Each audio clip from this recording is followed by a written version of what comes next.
Bonjour, je m'appelle Nathalie Yamb.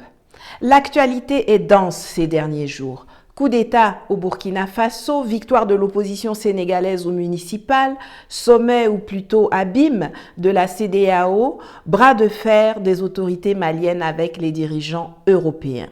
Énormément de choses importantes se sont passées. C'est pourquoi j'ai décidé de les traiter en deux parties. Dans la vidéo d'aujourd'hui, comme on ne vous l'apprend pas à l'école et que les médias que vous consommez ne vous apportent pas toutes les bonnes informations, je vais vous expliquer pourquoi ce qui se passe au Sahel est juste un chapitre de ce qui se joue au niveau global. On ne peut comprendre les enjeux et opter pour les bonnes solutions si on n'observe pas ce qui se passe dans le monde. Une fois que j'aurai fixé ce cadre général, j'aborderai le cas spécifique de chacun des pays concernés, le Burkina du colonel Damiba, le Mali du colonel Goïta, la Guinée du colonel Doumbouya, le Centrafrique, le Tchad, le Sénégal, dans une autre vidéo. Quand le gouvernement malien a exigé poliment que les forces spéciales danoises, arrivées illicitement au sein de la force Takuba, quittent immédiatement son territoire, le ministre des Affaires étrangères du Danemark, soutenu par la France, la Suède et Bruxelles, avec mépris, dédain, arrogance, a d'abord refusé, déclarant que cette demande était sans fondement et que la France était d'accord pour qu'il reste. Dans la même veine, l'Allemagne, où la coalition au pouvoir est à présent dirigée par les socialistes, après qu'un de leurs avions militaires a été interdit de survol de l'espace aérien malien, a fanfaronné qu'elle ne quitterait pas le Mali pour ne pas laisser le champ libre aux Russes. Tu viens chez moi et quand je te demande de partir, tu dis que tu ne bouges pas. C'est d'ailleurs à cause des réponses que j'ai apportées à ces politiciens européens paternalistes et belliqueux que mon compte Twitter a été suspendu puis shadowbanned et qu'un de mes tweets a été purement et simplement supprimé par Twitter comme ils l'ont fait précédemment pour Trump ou Buhari. Cette attitude pleine de condescendance et teintée de racisme n'est pas seulement l'apanage des politiques. Même les individus lambda en sont imprégnés. Vous n'avez pas remarqué que quand vous affirmez votre ras-le-bol du néocolonialisme français ou votre volonté d'autodétermination à un interlocuteur européen, que ce soit sur les réseaux sociaux ou dans la vraie vie, ça finit quasiment toujours par « vous allez voir, quand vous allez être colonisé par les Chinois ou les Russes, vous serez bien avancé ». Mais ce n'est plus votre problème, messieurs, dames. On vous dit de partir. Le reste ne vous regarde plus. On fera nos expériences, on aura nos succès, nos échecs, nos erreurs. On rectifiera, mais on assumera tout, car on l'aura fait en toute souveraineté. Laissez-nous, partez. Vous voyez bien que vos gesticulations ne portent plus. Vous avez crié que si on ne réinstalle pas Ibeka, vous allez partir. Ibeka n'a pas été réinstallé, il est même mort chez lui entre-temps. Et vous, vous êtes toujours là. Vous avez hurlé que si les Russes viennent, vous allez partir. Les Russes sont là et vous aussi, vous êtes encore là. Vous avez pris des sanctions contre tout un peuple pour essayer de décourager l'émulation de la résistance au colonialisme français dans la zone. Résultat, coup d'État au Burkina Faso dans la foulée et d'autres pays sur lesquels je reviendrai sont déjà dans les starting blocks. Aujourd'hui, face à la véhémence du rejet de la présence française au Sahel, vous avez changé de doctrine. La ministre française des Armées a ainsi énoncé il y a quelques jours, et je la cite, « On ne quittera pas le Sahel, on s'adaptera au coup d'État ». Fin de citation. Peut-on être surpris de la part de gens qui, depuis De Gaulle jusqu'à Mitterrand, alors qu'ils célébraient les droits de l'homme chez eux en France, se sont parfaitement accommodés des partis uniques et des dictateurs chez nous en Afrique? Peut-on être surpris de cette déclaration quand Emmanuel Macron est allé lui-même investir le putschiste Mahamat Déby au pouvoir au Tchad après l'assassinat bien à propos et toujours non élucidé de son géniteur? Ça a le mérite d'être clair.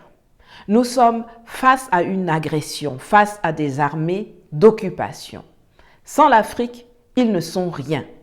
Ils ne se cachent d'ailleurs même pas pour le dire, c'est nous qui n'aimons pas écouter. Devant le Parlement européen à Strasbourg, Macron l'a redit le 19 janvier 2022. C'est en Afrique que se joue notre avenir. C'est en Afrique que se joue une partie du bouleversement du monde, une partie de l'avenir de ce continent et de sa jeunesse, mais de notre avenir. Sauf que le nôtre qu'il évoquait en parlant de l'avenir, ce n'est pas celui des Européens. C'est celui d'une petite caste qui tremble à l'idée de perdre le pouvoir en France. Ce qui se joue au Mali, c'est plus l'élection présidentielle en France et l'avenir de leur groupe que la préoccupation du bien-être des Européens ou des Maliens. Macron, Le Drian, Parly. Il ment à l'opinion française, il ment à l'Assemblée nationale française, il ment à la presse française, il ment aux militaires français, il ment aux Européens, il ment aux autorités africaines, il ment aux peuples africains. Nous sommes tous victimes des turpitudes et des mensonges de ces gens. Ils dilapident les ressources des contribuables français sans aucun résultat pour ces derniers et ils pillent nos ressources sans aucun résultat pour nous, Africains. La migration continue malgré les fonds publics européens gaspillés soi-disant pour lutter contre les migrants traversant le Sahel pour venir en Europe. Dans son récent rapport, Amnesty International dénonce la complicité des États européens qui continuent honteusement d'aider les gardes-côtes libyens à capturer des personnes en mer et à les renvoyer de force dans l'enfer de la détention en Libye. Les centres de détention sont devenus des prisons à ciel ouvert où les violations des droits de l'homme sont monnaie courante. L'ONG a recensé plusieurs cas de femmes violées par des gardiens en échange de nourriture ou de liberté. Aux violences sexuelles s'ajoutent des actes de torture, du travail forcé et toute autre forme d'exploitation. Nous en souffrons car ce sont nos enfants qui se retrouvent pris en esclavage par des djihadistes financés par les impôts européens. Des djihadistes qui sont supposés leur couper la route, mais qui, en plus de les torturer et de les tuer, préfèrent progresser pour occuper tout le Sahel jusqu'aux rives du golfe de Guinée. Comme je l'avais déjà spécifié dans une vidéo dont je remets le lien ici, ce n'est pas le peuple de France qui est dans notre collimateur, c'est le système qui envoie leurs enfants et nos enfants au Sahel. Quand un soldat français y meurt, on lit partout « mort pour la France ». Mais c'est faux. Leurs enfants, comme nos enfants, ne meurent pas pour la France, ne meurent pas pour le Mali, le Burkina ou l'Afrique. Ils sont sacrifiés par une caste à Paris pour la survie de leur pouvoir plutôt que pour la survie de l'Europe ou pour l'amour de l'Afrique. Pour étayer cela, je vais parler d'un événement très révélateur qui est passé quasiment inaperçu. Dès l'annonce du coup d'État au Faso, Cyril Bolloré, accompagné de Nicolas Sarkozy, a rappliqué à Abidjan pour voir Ouattara. Pensant bien sûr que Macron allait prendre à l'encontre du Burkina les mêmes sanctions qu'envers le Mali, Bolloré, dont le terminal à conteneurs est une manne d'or grâce en grande partie au train qu'il fait circuler depuis Abidjan jusqu'au Niger en passant par le Burkina, est venu parler à Ouattara pour souligner qu'une telle mesure tuerait son entreprise. Car les bateaux vont entrer avec des milliers de conteneurs et des citernes dans son terminal qui ne pourront plus être acheminés vers les gros clients du Burkina et du Niger. Si vous fermez les frontières, ce n'est pas les putschistes que vous allez frapper, c'est moi que vous allez frapper, a plaidé Bolloré. Et vous constaterez qu'il n'est pas venu seul, il est venu avec Nicolas Sarkozy. Un délinquant condamné à la prison ferme mais dont la procédure suspensive d'appel lui permet de ne pas croupir au fond d'une cellule pour l'instant, qui a la particularité d'être non seulement un ami de Ouattara, celui grâce auquel ce dernier a été installé au pouvoir en Côte d'Ivoire, mais également celui parmi les ex-chefs d'État français qu'Emmanuel Macron écoute le plus. Les relations entre Macron et Bolloré sont exécrables. Il est de notoriété publique qu'Éric Zemmour, candidat à la présidentielle française et donc adversaire redouté d'Emmanuel Macron, est financé et soutenu par Bolloré. Sarkozy est le trait d'union entre des adversaires qui se battent pour la présidence française. Suite à la visite à Abidjan, des arbitrages vont se faire entre Bolloré qui s'est acheté un empire médiatique en France dont le président sortant a besoin pour être réélu et Macron qui détient le gourdin des sanctions pour asphyxier financièrement le parrain de Zemmour. Et c'est ainsi que, sans surprise, l'instance sous-régionale CEDEAO, lorsqu'elle a enfin siégé en session extraordinaire vendredi, n'a pas annoncé la fermeture de ses frontières avec le Burkina Faso. Vous voyez, la guerre au Sahel est directement liée à la lutte pour le pouvoir en France. Ce qui se passe au Burkina, au Mali, au Sahel et en Afrique en général ne peut pas être compris si on a le nez dans le guidon. Il faut décrypter la situation africaine à l'aune du contexte international. Et dans ce cadre, je vais vous parler de l'Ukraine, de Taïwan, de la Russie, de la Chine, de l'Europe, des USA et de nous-mêmes. Concernant l'Ukraine, contrairement aux campagnes d'intox propagées dans les médias occidentaux, Poutine a raison. Et c'est d'ailleurs pour avoir dit cela que le chef d'état-major de la marine allemande a été contraint à la démission il y a 10 jours. En effet, après la Seconde Guerre mondiale et avec l'émergence de la guerre froide, les deux blocs, Est et Ouest, se sont tombés d'accord. Chacun a sa zone d'influence et personne ne va chercher à mettre le désordre dans le champ de l'autre.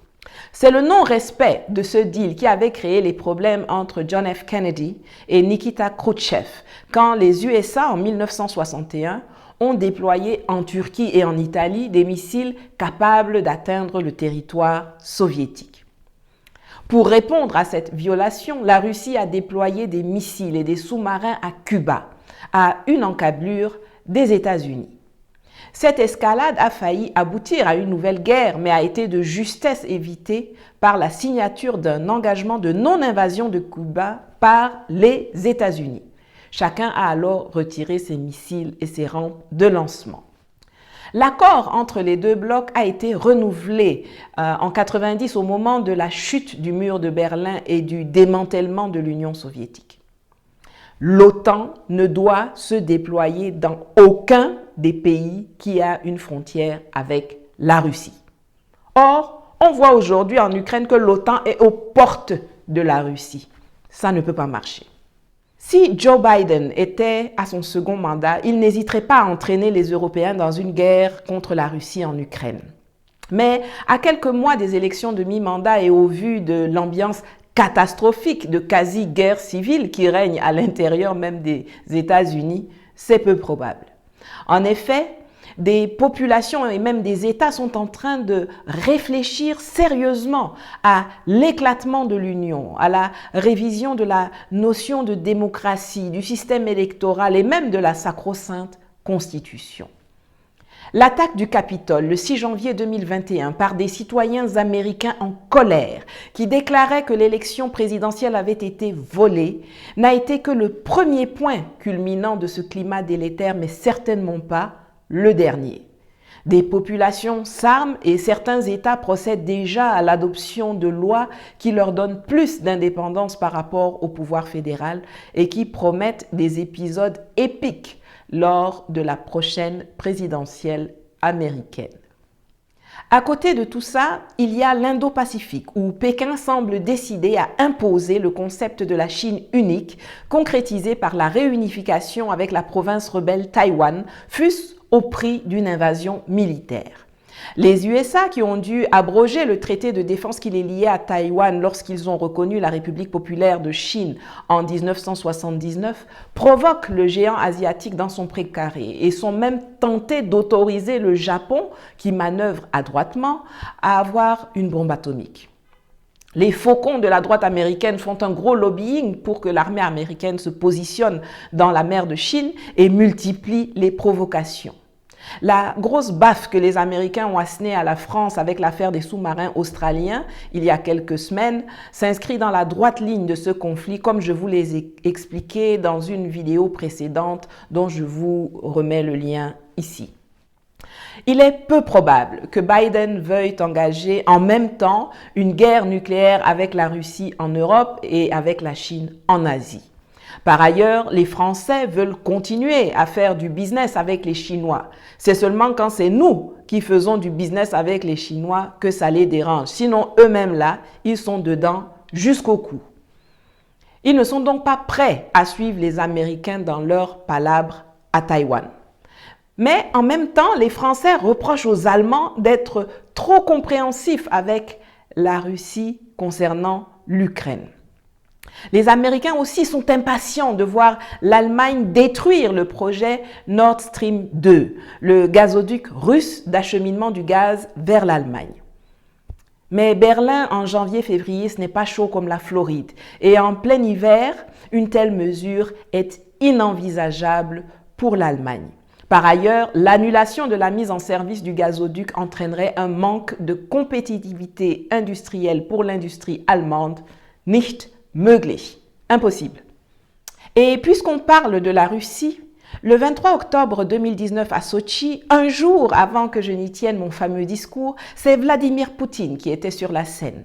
À tous les chefs d'État et de gouvernement africains présents, et ils étaient nombreux là-bas au sommet Russie-Afrique, il a dit ceci. L'époque de l'URSS est terminée. On ne va plus dans les pays pour des raisons idéologiques. Ce que nous voulons aujourd'hui, c'est faire du business.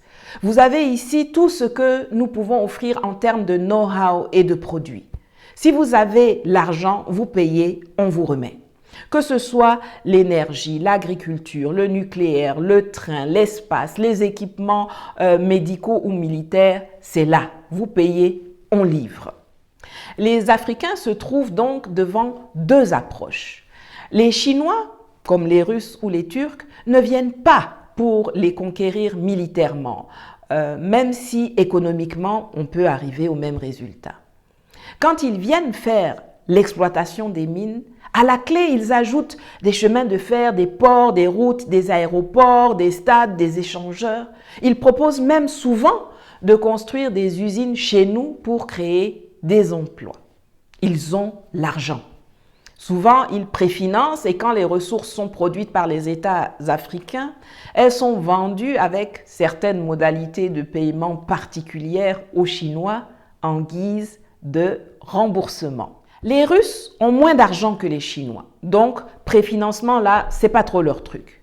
Mais les Russes acceptent les propositions des chefs d'État africains qui souvent offrent de payer en diamants, en pétrole, en or, en bois, en fer, en cobalt, etc. Les Russes disent « on ne peut pas faire du troc, mais on peut vous aider à exploiter ces ressources, même si ce ne sera pas gratuit. » Ils disent par exemple « nous sommes les premiers producteurs de diamants au monde. Si vous avez des mines, une fois que les coûts, les charges d'exploitation de nos investissements sont couverts de façon transparente, le reste de l'argent, c'est pour vous. Après, si vous dites que vous voulez des services de sécurité, des équipements militaires, des écoles, des hôpitaux, des barrages, des centrales nucléaires, eh bien, vous avez dorénavant de l'argent pour vous offrir ces services et ces équipements. Initialement, vous n'aviez pas d'argent pour nous payer pour venir le faire et nous n'avions pas d'argent pour le préfinancer. Mais si on suit ce business model, on va faire des affaires qui nous seront bénéfiques à tous et on n'exige aucun monopole. Et c'est ainsi que le Mali, selon les propres termes de son ministre des Affaires étrangères Abdoulaye Diop, en 7 mois de coopération sécuritaire des nouvelles autorités maliennes avec la Russie, a été capable de s'équiper militairement mieux qu'en 20 ans de collaboration avec la France. L'approche chinoise, russe ou turque, c'est des deals gagnant-gagnant, relativement plus transparents et bénéfiques pour nos pays que le modèle français à la Bouygues ou Bolloré qui, eux, exigent des monopoles sous la menace de leur armée d'occupation et puis qui disparaissent avec tout, les ressources, l'argent, tout, sans partage. Pour protéger leurs investissements, ces nouveaux joueurs sont obligés de s'adapter au contexte. Face à l'armée française qui souhaite le terrain un peu partout en Afrique et qui tente de tout s'approprier, et face à la présence américaine dans la surveillance des mers, ils ont intérêt à être eux-mêmes dans les parages en Afrique. Et c'est ainsi que ces nouveaux acteurs sont présents avec des bases militaires à Djibouti, ou comme les Chinois font croiser des porte-avions et des sous-marins dans le golfe de Guinée, ou alors, comme les Russes, sont déjà sur le terrain aux côtés des armées centrafricaines et maliennes et bientôt aussi aux côtés de l'armée burkinabé, si tout se passe bien, pour déloger les terroristes et les rebelles sanguinaires que la France et les Occidentaux ont positionnés chez nous et qu'ils y entretiennent. Indo-Pacifique, Taïwan, Ukraine, Sahel, Centrafrique, vous voyez que tout se tient sur l'échiquier géopolitique mondial.